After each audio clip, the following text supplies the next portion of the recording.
So in my last segment, we discussed how structural violence operates to increase the risk of AIDS among poor women of color in the United States. But now let's take a look at how structural violence works in two different cultural locations, Mexico and India, particularly how structural violence creates the circumstances which constrain employment opportunities, making sex work one of the only viable economic options for many poor women.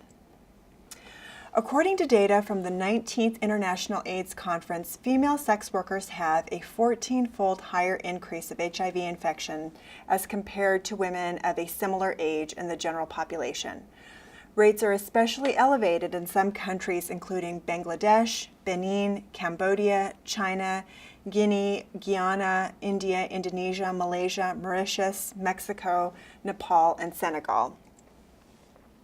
And rather unfortunately, gender inequality continues to affect societies around the globe. Women are often denied equal access to economic resources, housing, health care, legal protection, land, education, inheritance, and fundamentally, for our discussion today, employment in the formal sector of the economy. Wage-earning women may be obliged to supply sex to supervisors as a condition of employment, and domestic workers are particularly vulnerable to this kind of abuse. Women who work in the low-wage informal sector may also be forced to supplement meager earnings with sex work. Still, others can often find no other employment in the informal sectors except for sex work. So this was certainly the case in Oaxaca, Mexico, where I conducted an extended ethnographic study from 1999 to 2001. I'm currently involved in a longitudinal study examining Pentecostal healing in Oaxaca, but the data I'll be presenting today comes from an earlier field study examining menopause and social class. I interviewed women from the most elite sectors of society to the poorest women, which included sex workers. And here you can see a map of Oaxaca. Oaxaca is in the southern part of the country. According to Marta Lamas, the continuing supply and demand for prostitutes stems from women's uneven access to education and stable employment in the formal labor sector. Therefore, sex work provides thousands of women with higher earnings for their education levels than other jobs in the labor market. Jane Howell, an anthropologist who also conducts research on women in Oaxaca, argues that while the job market is expanding for women who acquire marketable skills through formal education, women without schooling remain restricted to the informal labor sector, doing jobs such as domestic service, street vending, craft production, laundry, and prostitution. In my study, I interviewed a total of 11 street prostitutes between the ages of 43 and 69. All but one had children. The average number of children for this group was around 5, and most were currently supporting only 2 or 3 children. One sex worker was actually married, one had a common law husband, and the others were never married or were widowed or separated from husbands. Like other women in the urban poor group that I interviewed, the sex workers had low education levels. 4 had no formal schooling and could not read or write. The other 6 had some primary schooling, but none had finished primary school. And earnings from sex work among these women were unfortunately neither high or reliable, particularly since the women I interviewed considered themselves to be past prime wage earning potential. The oldest woman, in fact, who I interviewed, who I will call Doña Mari, I asked if she earned much money, and she said, no, not anymore because I'm old. The older the woman, generally the lower the fee for services they charged. Younger women charged between approximately 50 to 60 pesos, about $5 or $6 per transaction, while the older women might charge between 15 and 20 pesos, approximately $1.50 to $2 per sexual transaction. 2 out of the 10 women interviewed supplemented their sex work income by selling tlayudas, which are a large, dry, distinctly Oaxacan tortilla, and also tamales. In fact, there was one woman, Doña Pilar, who would sell her tlayudas at a nearby market, and after finishing, would balance the remaining items on her head looking like any other market woman, and would then come to the street block south of the Zocalo to begin the latter part of her day as a sex worker. So here are some pictures of Oaxacan marketplaces, and these are not the actual pictures of any of the women that I interviewed, but I'm showing you these pictures just to showcase that these women looked like any other Oaxacan women. They didn't look particularly like what we would typically think of as a sex worker. And prior to sex work, many of my informants had been employed as domestic servants or had done freelance domestic work such as doing other people's laundry, which is probably the most labor-intensive and lowest paid of all domestic work. Many Oaxacan households, especially at this time, did not have washers or dryers, as these goods are very expensive, while a poor indigenous woman's labor without any education, her labor is very cheap. Working conditions for women who wash clothing are extremely difficult, as they scrub clothing by hand, often in cold water, which can result in colds, pneumonia, or arthritis. And according to 55-year-old Doña Gabi, the difficult conditions that she faced as a household laundress was part of the reason why she began sex work. This is a direct quote from Doña Gabi.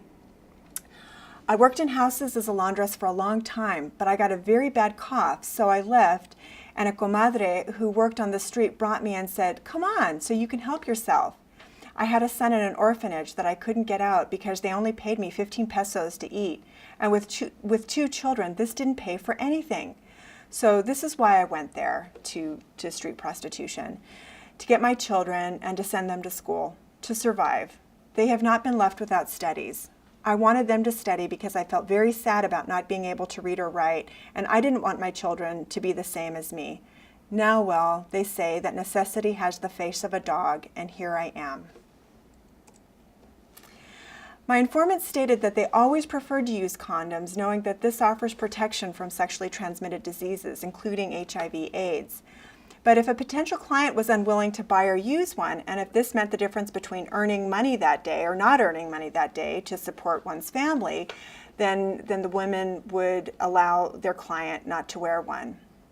Therefore, economic necessity requires that these women place their bodies in grave danger, and we can see once again the machinations of structural violence operating. Now let's go to another part of the world where, rather unfortunately, structural violence operates in a similar fashion. In the now classic and still very relevant Women, Poverty and AIDS, Paul Farmer tells the story of Lata from rural Maharashtra, India. Lata was born into an untouchable Harijan family with 2 sisters and 3 brothers. Her family were poor farmers, and Lata was never permitted to attend school. By the age of 6, she was tilling and weeding with her father on their family farm. Her 2 elder sisters were married at the age of 15 and 16, and both weddings came at a heavy price to Lata's family. One sister's dowry totaled 10,000 rupees, almost twice her father's earning for that year.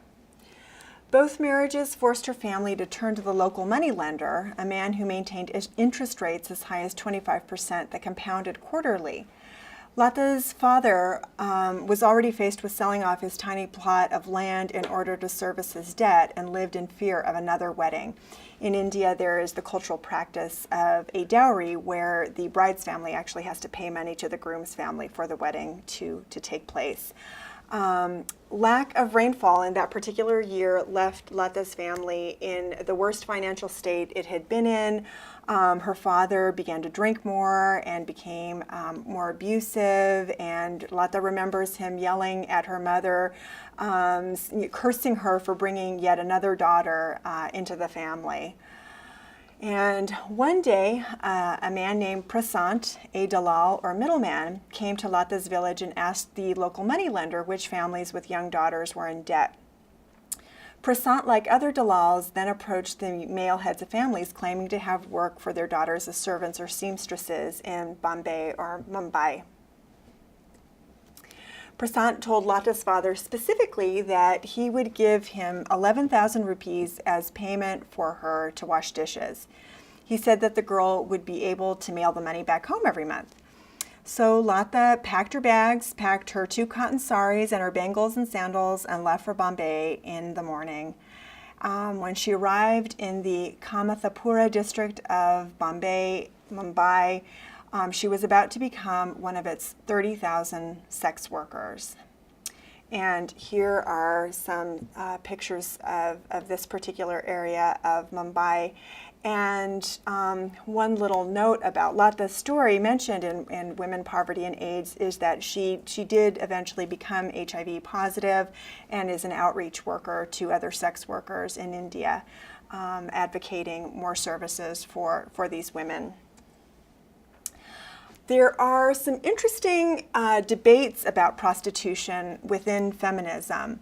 Organizations such as Coyote, which stands for Call Off Your Old Tired Ethics, advocate for sex work to be considered the same as any other form of labor performed by women. Thus, it should be decriminalized, and they advocate that women should receive higher pay, have job flexibility, and that there really should be an end of the stigma that we associate with commercial sex work. However, other feminist groups see prostitution as exploitative, but believe that it should be legalized to protect women's human rights and access to health care. But still other groups, such as the Coalition Against Trafficking in Women, argue that prostitution is inherently harmful to women and argue that legal approval promotes a model of male sexuality that is based on the exploitation of women. And interestingly, just this year, March 21st, 2013, India's parliament passed an anti-rape bill in which trafficking for sexual exploitation has been made a criminal offense, with stringent punishment for traffickers and clients. However, anthropologists suggest that ending prostitution will require addressing poverty, gender inequality, and racism. But in the absence of this kind of social reform, public health officials can, at the very least, make it a priority to protect rather than punish sex workers. One advocate states that a full range of healthcare services, including healthcare for their children and not just STD services, should be made accessible and more acceptable to sex workers to combat the spread and stigma of HIV/AIDS. So to conclude, we see once again how the structural violence specifically of gender inequality and poverty, make women economically vulnerable to sex work, thus more at risk for STDs such as HIV/AIDS. I invite you to take a look at the advocacy work that the NGO, the Coalition Against the Trafficking of Women, are doing to end human trafficking and the commercial sexual exploitation of women and children worldwide. Thank you.